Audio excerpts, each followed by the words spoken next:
सो hey guys, आज की नई वीडियो में आपका स्वागत है। पहली बात, जो पार्ट 2 था जिसमें हमने डायमेंशनल एनालिसिस में ये सीखा था कि आप कैसे किसी फॉर्मूला को चेक कर सकते हो कि वो सही है या नहीं है। अब आज का जो वीडियो है आपको ये बताएगा कि कैसे आप अपना फॉर्मूला बना सकते हो।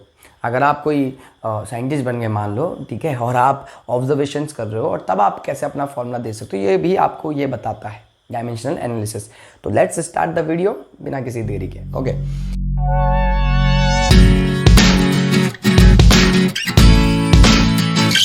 तो चलो भाई, क्या है इसमें क्या होता है। देखो, सबसे पहले स्टेप करना, कुछ स्टेप्स बताता हूँ कैसे आप अपना फॉर्मूला बना सकते हो। तो स्टेप ऐसे ही बना रहा हूँ। देखो, फिजिकल क्वांटिटीज, ये एक ऐसी फिजिकल क्वांटिटी है जिसके लिए आपको फॉर्मूला बनाना है। मान लो ये वो फिजिकल क्वांटिटी है जिसके लिए आपको क्या बनाना है, फॉर्मूला बनाना है, ठीक है। अब सबसे पहले ये देखना पड़ेगा कि आपने जब ऑब्जर्वेशन वगैरह करी होगी तब आपने देखा होगा ये किसी चीज़ों पे डिपेंड कर रहा होगा। तो मैंने बोला मान लो कि ये डायरेक्टली प्रोपोर्शनल किन्हीं चीज़ों पे, जैसे किन्हीं चीज़ों पे डिपेंड कर रहा है। जैसे कुछ फिजिकल क्वांटिटीज पे डिपेंड कर रहा है, जैसे कि मैंने बोल दिया लेंथ पे डिपेंड कर रहा है, मैंने बोल दिया मास पे डिपेंड कर रहा है, मैंने बोला टाइम पे डिपेंड कर रहा है, ऐसा बोल दिया मैंने कुछ। तो ये कुछ होगा फिजिकल क्वांटिटी मान लेते हैं, ठीक है। तो जैसे अब सबसे पहले तो आप ये लिखोगे ऐसा कि ये किन किन चीज़ों पे डिपेंड कर रहा है। सबसे पहला स्टेप क्या है, जिसके लिए आपको फॉर्मूला बनाना है जिस फिजिकल क्वांटिटी के लिए, वो किन किन फिजिकल क्वांटिटी पे डिपेंड कर रहा है। फॉर एग्जांपल जैसे ये था ना, E=mc², आइंस्टीन सर जी ने दिया था जो। तो भाई E mc², देखो एनर्जी जो है दो चीज़ों पे डिपेंड कर रहा है, इन दोनों पे। तो वही है कि ये फिजिकल क्वांटिटी जिसके लिए आपको फॉर्मूला बनाना है वो किन किन चीज़ों पे डिपेंड कर रहा है। तो यहाँ पे ये मास और इस पे डिपेंड कर रहा था। फिर बात आती है इनके डायमेंशंस की। देखो 1 और 2 पावर्स होती है ना, dimensions are the parts to which the fundamental quantities are raised, ठीक है। तो मान ये तो डिराइव्ड क्वांटिटी है। तो ये वाला देखो, इसका जो ये वाला देखो जरा, ये इसकी जो पार्ट्स हैं ये कैसे निकालोगे आप। ये मेरा बोलने का मतलब सिर्फ इतना है कि इनकी जो पार्ट्स है वो कैसे निकालोगे। पावर जिसको बोलते हैं पावर, इसकी पावर जो होती है वो कैसे निकालोगे आप। तो वो कैसे निकालनी है, देखो आप यहाँ पे सबसे पहले अज्यूम करोगे कि मान लेते हैं कि ये जो फिजिकल क्वांटिटी है। सेकेंड स्टेप देखो क्या करना है, आपको क्या करना है, अज्यूम करना है इनकी पार्ट्स, अज्यूम द पार्ट्स, ठीक है। आपको अज्यूम करना है कि इनकी पार्ट्स को, कि लेंथ में जो डायमेंशन आएगा वो ए आएगा, एम में जो डायमेंशन आएगा वो क्या आएगा, बी आएगा, और टाइम में डायमेंशन आएगा सी आएगा। अब तुम्हें तीसरे स्टेप में इनकी कैलकुलेशन करनी पड़ेगी। ए बी एंड सी, इनकी वैल्यूज फाइंड करनी पड़ेंगी। अब जो वैल्यूज फाइंड करोगे, कैसे करोगे भाई, वैल्यूज फाइंड करने के लिए आप क्या करोगे, चौथा चीज क्या करोगे, कंपैरिजन करोगे। किसका कंपैरिजन करोगे, लेफ्ट साइड और राइट साइड के डायमेंशनल फॉर्मूला का क्या करोगे, कंपैरिजन करोगे। मतलब मान लो ये है एफ है, कम ऑन क्या है, एफ है, ये फिजिकल क्वांटिटी जिसके मुझे फॉर्मूला निकालना है वो एफ है। तो कंपैरिजन करना पड़ेगा आपको, डायमेंशनल फॉर्मूला लिखना पड़ेगा एफ का, और किसके साथ डिपेंड कर, ये ऐसे लिख लो। अब इनका डायमेंशन रखना पड़ेगा। जैसे लेंथ का डायमेंशन क्या होता है, एल, तो इसकी पावर आएगी ए। एम का मास का डायमेंशन क्या होता है, बी, सॉरी मास का जो फॉर्मूला होता है, डायमेंशन फॉर्मूला एम होता है, और इसका क्या पावर है, बी। टाइम का टाइम ही लेते हैं, ठीक है, टाइम का डायमेंशन, टाइम का जो डायमेंशनल फॉर्मूला टी लेते हैं। तो अब देखो फोर्स को क्या डायमेंशनल फॉर्मूला होता है, वो देखो जरा क्या होता था, एम एल टी की पावर -2। तो आप यहीं से कंपेयर करोगे भाई कि लेंथ, देखो लेंथ और लेंथ। अभी कंपेयर करने के लिए एक चीज़ और, एम एल, एक और चीज़ बता देता हूँ, पांचवा स्टेप, एम एल टी की पावर -2। तो जब आप इसको हटाओगे, दिमाग में आ रहा होगा ना ये क्यों नहीं हटाया इसने, तो देखो जब आप इसे हटाओगे तो एक इज आएगा, साथ में एक कांस्टेंट आता है, मान लो के आ गया, ठीक है। मान लेते हैं ऐसे कुछ भी, ए एम और बी, और ये क्या आ गया, टी और सी। तो यार एक बात ध्यान रखना, यहाँ पे एक लिमिटेशन होती है डायमेंशनल एनालिसिस की। वो ना कभी इस चीज़ की वैल्यू नहीं बता पाया कि जो कांस्टेंट टर्म्स होते हैं उनकी वैल्यू, उनके बारे में कुछ नहीं बोल पाता हो, तो इसको हमें लेना ही नहीं है। तो ये इक्वेशन ऐसी बन जाएगी बिना इसके, ठीक है। और अब आपका कंपैरिजन का काम शुरू हो जाएगा। देखो लेंथ में कितनी डायमेंशन है, देखो ए किसके बराबर आ जाएगा, 1 के बराबर, यहाँ आ रहा है 1। ऐसी मास में किसके बराबर, जैसे मास है बी, किसके बराबर आ रहा है, 1 के बराबर आ रहा है। लेंथ देखो, मतलब टाइम देखो, सॉरी यहाँ पे क्या है, टाइम का डायमेंशन सी है, सी किसके बराबर है, -2 के बराबर। तो जब ये तीनों की वैल्यू आ गई तब आप इस फॉर्मूले में पुट करो, आपका आंसर आ जाएगा। मतलब जैसे ये आया, कुछ भी मैंने ऐसे ही बनाए हैं, कहीं ये मत सोचना ये फॉर्मूला तो कहीं होता ही नहीं अभी मैंने ऐसे ही बनाया है, ठीक है। तो दिमाग ना लगाया ज़्यादा, देखो मैं बस समझाने के तरीके में हम ऐसे स्टेप्स करेंगे, मैं बस ऐसा समझा रहा था। तो भाई एफ इज इक्वल्स टू क्या हुआ, जैसे ये बना रहे हो तुमने, मैंने कुछ भी बना दिया अनसंसा, तो मैंने बोला एफ इज इक्वल्स टू के और एल ए की पावर कितना था, देखो ए क्या हो गया 1, मास जो मैंने लिया था स्मॉल एम ले सकते हो, कैपिटल एम ही लिया था अपने, तो एम ही ले रहा हूँ मैं, एम बी की वैल्यू कितनी है 1 और टी की वैल्यू कितनी है -2, तो ऐसा आ गया फॉर्मूला। और ये जो वैल्यू आती है ये एक्सपेरिमेंटली निकलती है, ध्यान रखना कैसे निकलती है, एक्सपेरिमेंटली। ये डायमेंशनल फॉर्मूला इसके बारे में कुछ नहीं बता पाएगा। आई होप ये कॉन्सेप्ट्स आपको क्लियर हो गए। अब इसको अप्लाई करते हैं। ये मैंने कुछ अपने आप से स्टेप्स बनाए हैं ताकि आपको समझ आए कि मैं क्या स्टेप्स फॉलो करूँगा। तो प्लीज़ एक बार देख लें।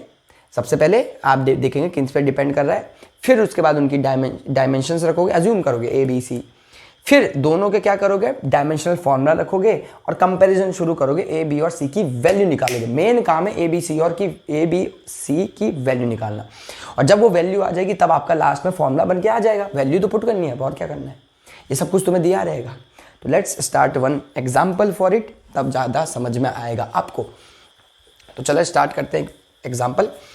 तो एग्जाम्पल कुछ इस तरह का है, देखो हम एक एक्सप्रेशन लिखने वाले हैं, time period of a simple pendulum. Expression, come on यार, एक्सप्रेशन ध्यान दे, come on, expression for time period.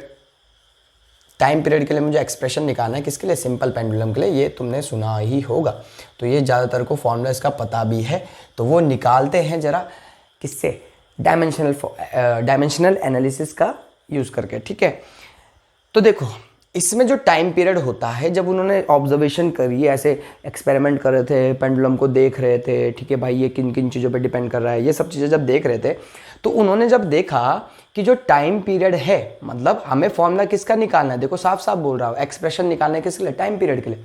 तो टाइम पीरियड वो फिजिकल क्वांटिटी मेरे को मिल रही है यहाँ पे, जिसके लिए मुझे क्या करना है, कैलकुलेशन करनी है, फॉर्मूला बनाना है भैया इसका। तो टाइम पीरियड किस पे डिपेंड कर रहा है, देखो ये टाइम, मैं इसको टाइम पीरियड को क्या ले लूँ, एक मिनट रुक जाओ, मैं मिटा दूँ इसे थोड़ा सा, ठीक है। टाइम, चलो साथ ही में लिख लेते हैं। टाइम पीरियड को क्या लिखा हमने, कैपिटल टी, ठीक है। टाइम पीरियड जो है वो 3 चीज़ों पे डिपेंड करता है। एक तो हो गया मास, एक हो गया एक्सेलरेशन ड्यू टू ग्रेविटी, ठीक है। मास ऑफ द, मास पहले पूरी चीज़ लिख लेता हूँ। मास किसका, मास ऑफ द बॉब। अगर आपको याद हो बॉब किसको बोलते हैं, देखो भाई सिंपल पेंडुलम कुछ इस तरह सा होता है। ये जो मेटेलिक बॉडी यहाँ पे जो होती है बॉल, उसको बॉब बोलते हैं, और ये थ्रेड होता है, ठीक है।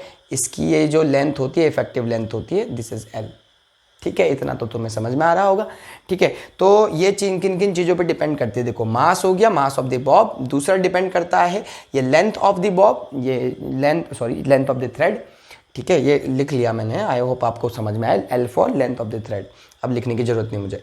जी क्या होता है, एक्सेलरेशन ड्यू टू ग्रेविटी, उस पर भी डिपेंड करता है। तो मैं ये मिटा देता हूँ, इसकी जरूरत ना है अब बार बार लिखने की, पता चल गया तुम्हें। Mass of the bob, L मतलब थ्रेड की लेंथ, और जी मतलब acceleration due to gravity. Second step क्या था, पहला स्टेप समझ में आ गया ना कि ये किन किन चीज़ों पे डिपेंड कर रहा है, mass, length and gravity. Come on, mass, length and gravity, acceleration due to gravity. तो भाई मैंने इसको ऐसा लिख दिया, देखो T is depending on what, M, L और जी। पहला स्टेप तो खत्म हो गया मेरा। देखो सेकंड स्टेप मैंने तुम्हें क्या बताया था, आप क्या करोगे, आप इसके बाद इसका अजम्पशन मान लो। क्या सेकंड स्टेप में मैं क्या कर रहा हूँ, अब यहीं पे करूँगा सब। सेकंड स्टेप में क्या करूँगा, मैं इनकी ना पावर अज्यूम करूँगा। मैं बोल दूंगा मास में डायमेंशन है एल, एल में डायमेंशन है बी, और जी में डायमेंशन है किसकी, सी की। अब तुम्हें ए, बी और सी की वैल्यू निकालनी है तीसरे स्टेप में। तो भाई अब कैसे निकालते हैं, आपको क्या करना पड़ेगा, दोनों तरफ क्या करना पड़ेगा, डायमेंशन रखने पड़े, डायमेंशनल फॉर्मूला लगाना पड़ेगा दोनों का, है ना। लेकिन एक चीज़ और, पहले इसको हटा देते हैं। तो भाई जब इसको हटाओगे तो क्या आएगा, इज इक्वल्स टू आएगा, साथ में एक कांस्टेंट आता है, मान लो के। जब इसको हटाते हैं इज इक्वल्स टू आता है, कांस्टेंट आता है, तो आया एम, ए, एल, बी और जी की पावर सी।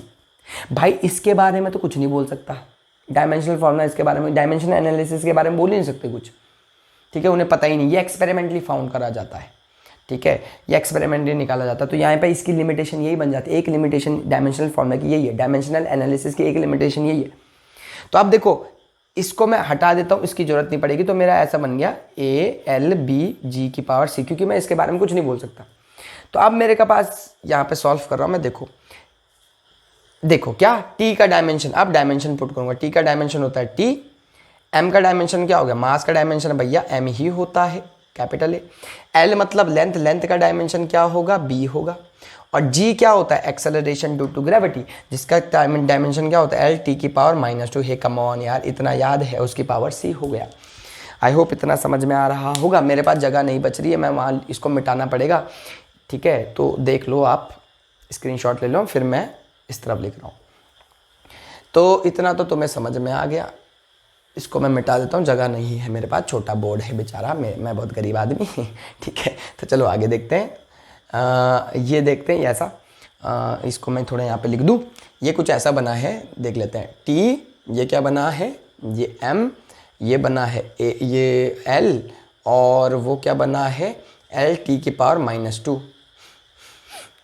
ठीक है, इसकी डायमेंशन ये होती है, अगर आप डायमेंशनल फॉर्मूला ये होता है, ठीक है, अगर आपको नहीं पता देख लो। अब तुम्हारा मेन काम क्या है, A, B और C की वैल्यू फाइंड कर देना, बस A, B और C भी था यहाँ पे। तो अब देखो यहाँ पे क्या आएगा, T की पावर क्या है 1।